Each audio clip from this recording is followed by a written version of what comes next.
CORD masterminded the push for electoral reforms, including having an entirely new IEBC. And for them, the commissioners having to go home is an irreducible minimum. But how to do so, they say, shouldn't be restricted to Article 251 of the Constitution that spells out how the IEBC commissioners should be removed. Instead, there should be some sort of negotiated settlement, and that's where Parliament, through this committee, comes in.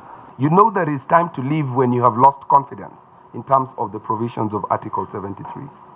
You know that it is time to leave when you fail to inspire confidence.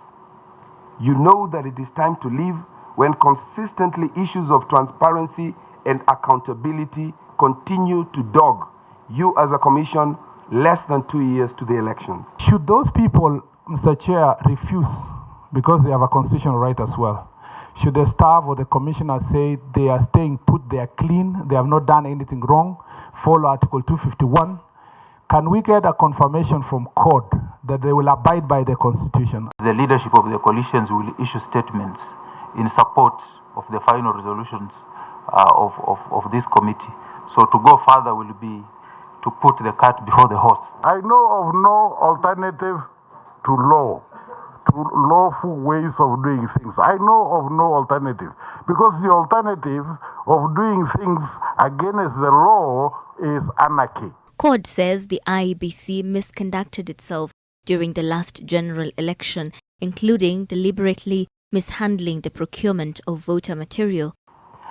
Whether from your own knowledge, IEBC had an IT department manned by competent human resource?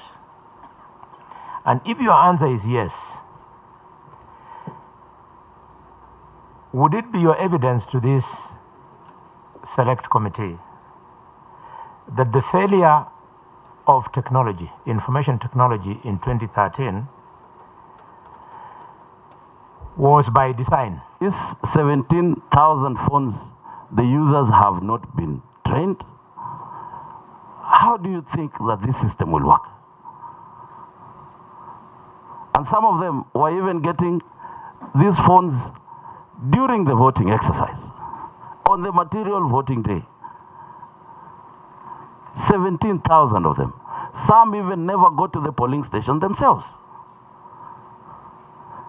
It is my conviction that right from the time they started procuring the EVID devices, in January, 2 months to elections, they were bound to fail. CORD bases its allegations on the reports prepared by the Auditor General, the Public Accounts Committee, and the Public Procurement Administrative Review Board. According to the Auditor General's report for the financial year 2014-2015, the IEBC, among other government ministries and departments, spent hefty sums, but value for that money could not be established. Much of this wastage occurred in the course of procurement. The IEBC, for instance, wasted 1.9 billion shillings during this period.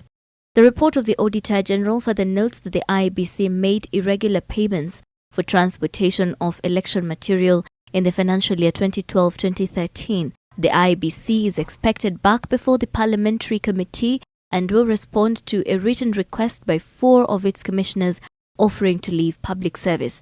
The Jubilee Coalition will give its views to the committee Friday morning. Sheila Sendeyo, NTV.